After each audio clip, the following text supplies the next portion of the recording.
Minority in Parliament has clashed with the National Council for Curriculum and Assessment over responsibility for a controversial gender definition contained in the now withdrawn SHS2 Physical Education Teachers Manual. NaCCA was forced to recall the manual after public backlash over content suggesting gender extends beyond the binary definitions of male and female.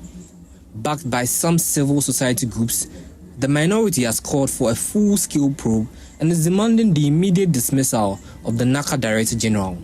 Speaking on JoyNews' PM Express yesterday, Director General for the National Council for Curriculum and Assessment, Professor Samuel Ofori Obuobisa, indicated that the draft manual in circulation was issued in 2024, adding that investigations have identified the individual responsible for inserting the disputed definition. Actually, I cannot stay offhand because I wasn't there at that time. But if you pick any of the manuals, I mean, but because this manual, I think, if I'm not wrong, I think you explained that this manual must have been drafted. 2024, yes.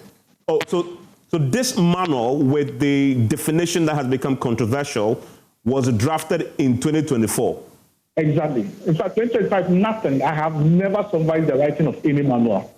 But the minority is rejecting NaCCA's claims, insisting the then NPP administration bears no responsibility for the manuals or curriculum materials issued during that period. Vincent Eko Asifwa is ranking member on Parliament's Youth and Sports Committee. And I have the 2024 manual here. When we are done, we will share that with the media.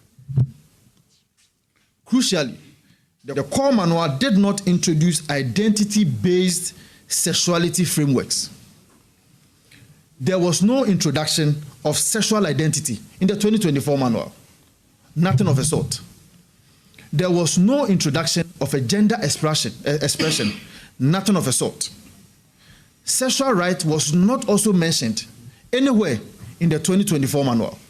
The minority is also calling for an independent review of all existing curriculum materials. The minority is also demanding a transparent and inclusive review of all affected teaching and learning materials involving Parliament, religious bodies, traditional authorities, parents, civil society organizations, education experts, and teacher unions. 3, the dismissal of the Director General of NaCCA and the chairperson of NaCCA board for failure of oversight and breach of public trust. With blame being traded and investigations underway, pressure is mounting on education authorities to restore public confidence in the curriculum review process with greater transparency, accountability, and stakeholder involvement in the development of teaching materials.